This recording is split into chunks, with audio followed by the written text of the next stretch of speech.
we found a way for universities and university students to decrease dropout rate, increase GPA, and increase well-being. We have data of over 15,000 students now that shows just that. We had in our school, at the Rotterdam School of Management, a huge problem. We had a 50% dropout rate of our first year students. So after the first year we had only half of our students left. And this was such a big problem, and other European schools had the same. So as the school was even raising the bar, I thought it would be very important to find a solution for this problem. So I did my homework and I found that there was an intervention that can help our students. And it involves positive psychology and goal setting. Goal setting is a theory that has been around since the 1960s of last century. And it's about specific goals, and then you write a path towards those goals and you will reach them. But we were thinking a little bit bigger. Why don't we let our students write about life goals? Big goals that they can achieve, and maybe that will help them too. So I'm working with Edwin Locke and Gary Letton to publish about these results, but I'm going to tell you today as well.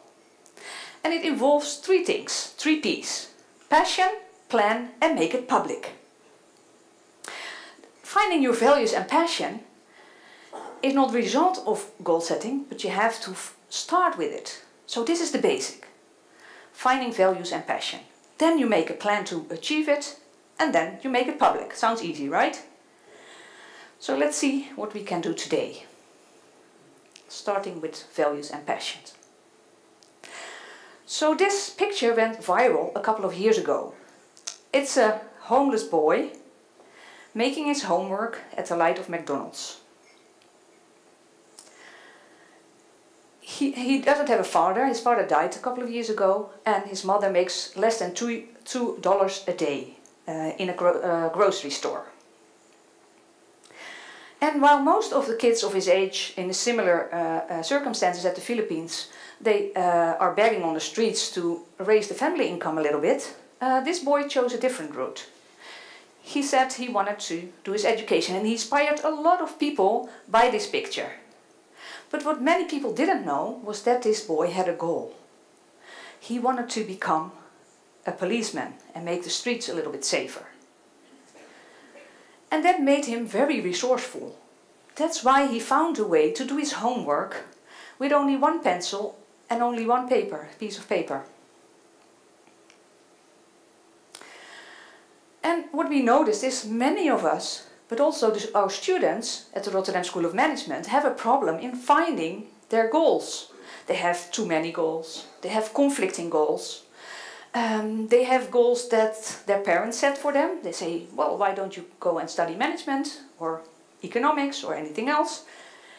And they also have a problem because they sometimes choose the study because their friends are going to the Rotterdam School of Management. So this is not easy to find your goals.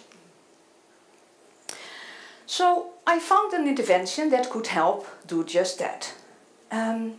And as I was discussing with program management that we should implement it for our students, because it was an evidence-based and scalable intervention, and we have about 1,500 students each year that come into our school, I thought, well, maybe I should do it first myself and see what it's like, and if it maybe can help me as well. So my first goal I set was becoming a professor. And this is actually a picture from my inaugural speech in 2017. And my second goal was to try to have a kid. And this is actually my son. So this second goal also worked out. Of course you cannot control everything, but he is still stealing my new scientist. My third goal was to become a world champion in Taekwondo. That didn't happen yet. I came close, but this is still a goal on my list, in the veteran division, of course, because I'm getting a little bit older. And now I also have a fourth goal, having a good work-life balance. Obviously that also didn't work out, especially with these 3 goals having first. So what do our students have? So I looked at the goals of our students and I found out that a lot of them wanted to become rich. Of course, this is a management school, so there's no surprise there. They want to get married. They want to travel the world. They want to have a house and kids. They want to learn languages. And one of them even said, I want to adopt a Labrador.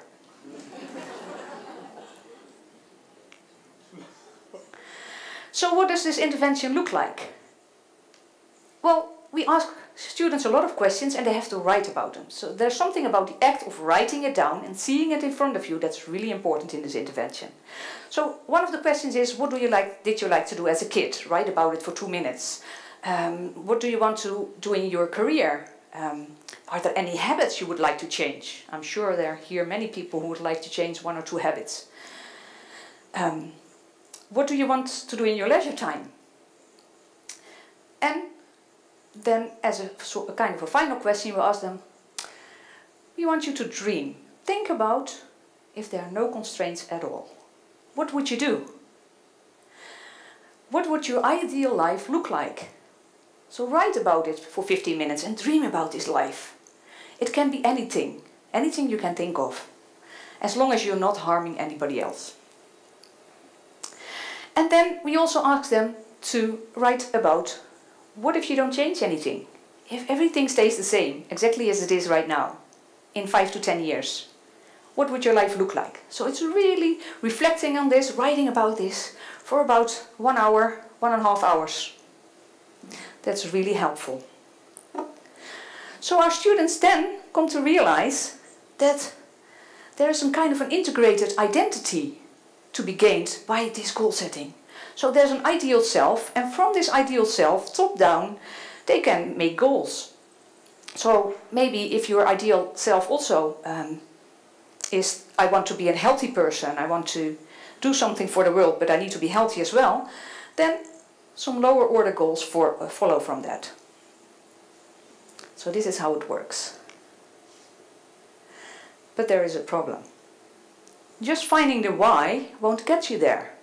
If you know what your values and passions are, so today you're here and you want to get from A to B, how do you get there?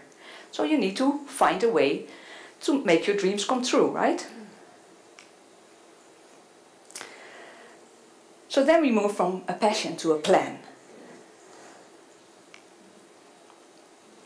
So you need to figure out how to make it happen. What we ask students to do is, okay, now you've wrote about your ideal self, about your ideal life.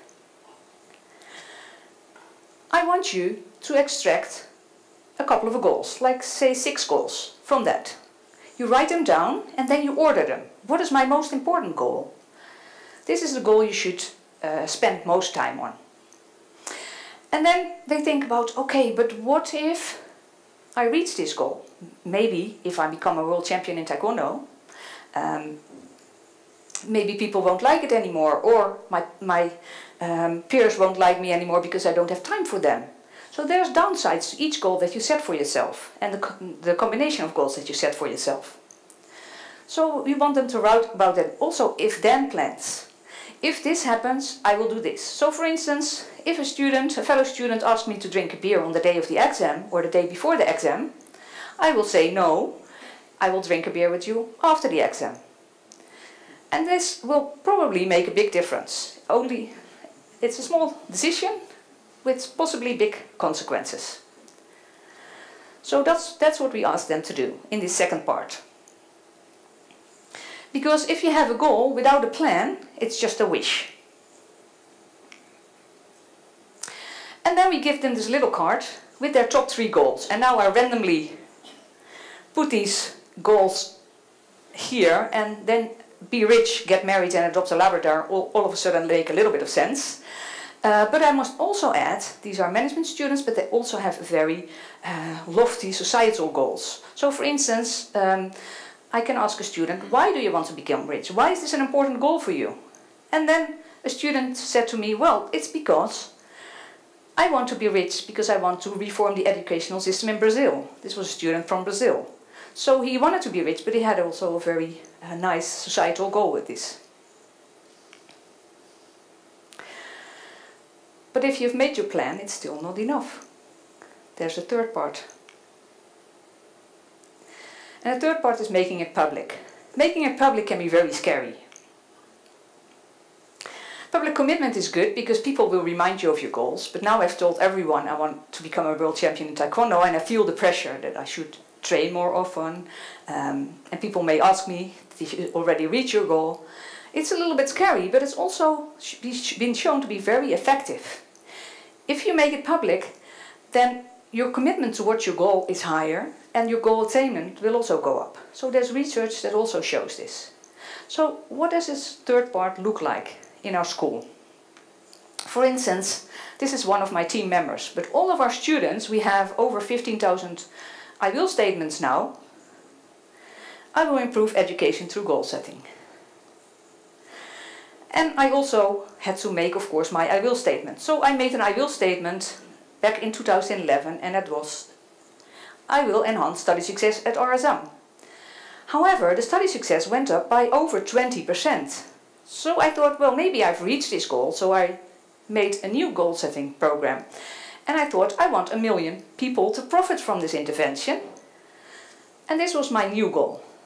I will inspire people to find their ikigai. And ikigai is a Japanese word for purpose in life, or reason to get up in the morning. So this is the motivation that you have as a person. And what we also find is that setting goals also has a bonus to it. You will experience more meaning in life.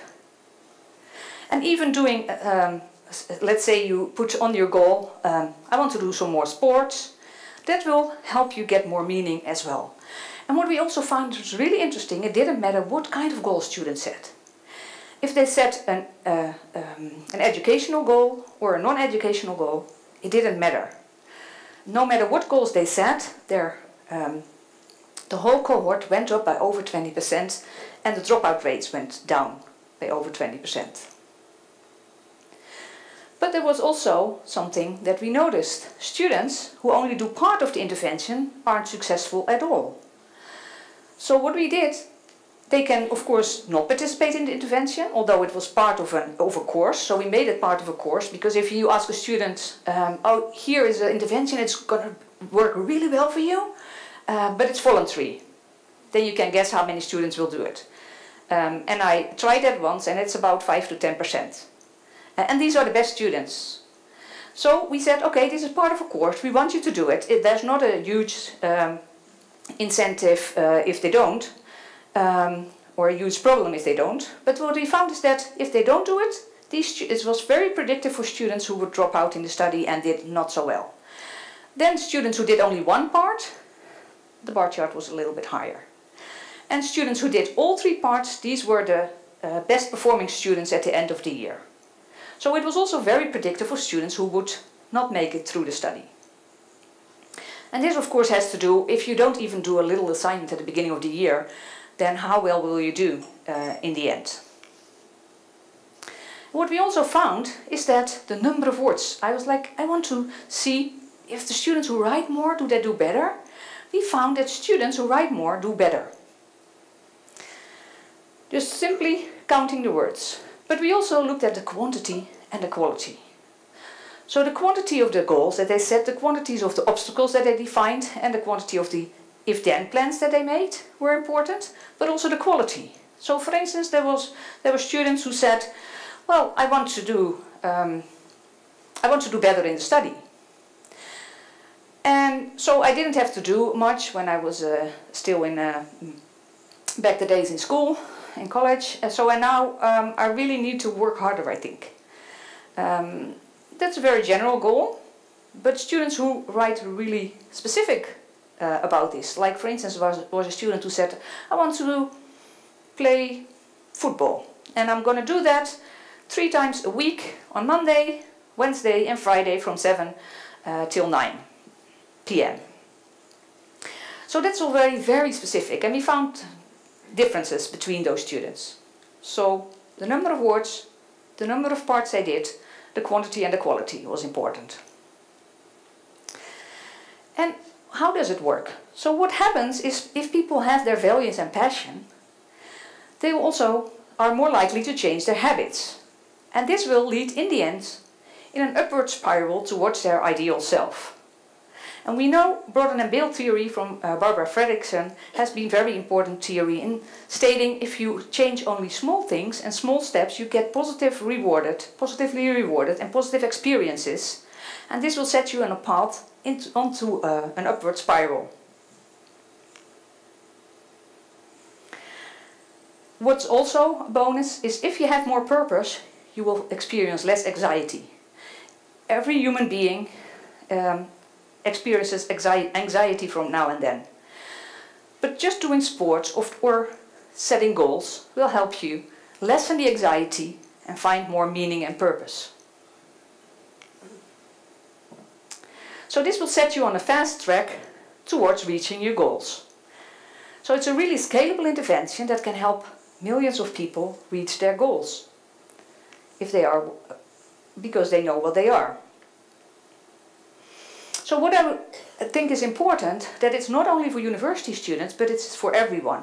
Everyone could do this. Well, maybe not very small kids, because the other day I asked my 4-year-old who didn't want to go to school, I said, oh, maybe goal setting is a good idea for him. I'll ask him what he wants to be when he grows up. And he said, I want to be a firefighter.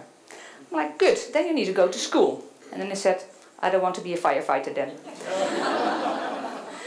So, and then I was, of course, a bit cruel mummy, and I said, you go to school anyway.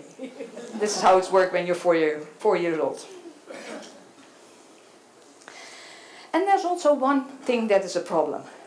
Perfectionism.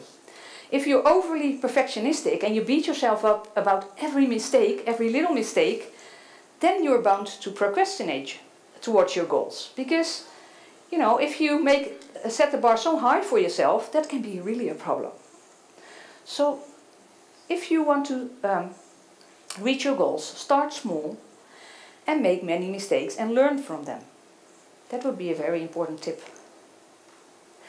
So think big, dream big, but in the end, start small.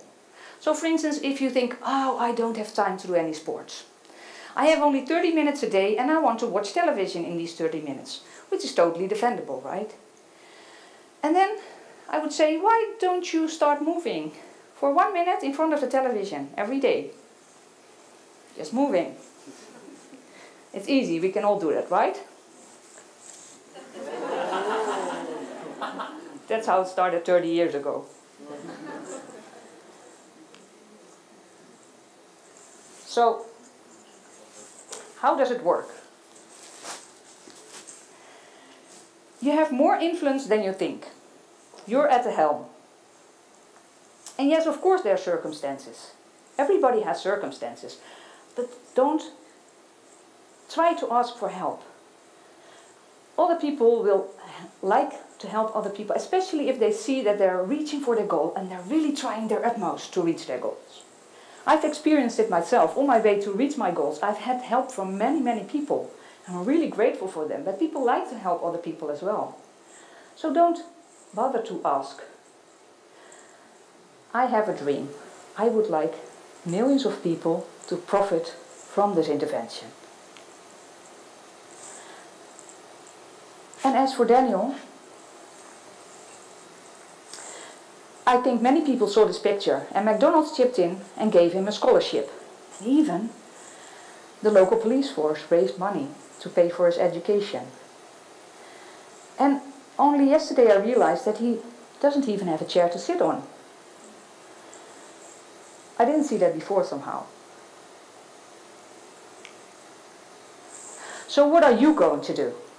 Are you going to carve out time to make sure you will reach your goals and you will find your values and passion? Are you going to send your spouse on a long weekend and say, okay, now I have the home for myself and I'm going to write about my own goals? How often do we take really the time to think what we want to do in life and to find meaning in life?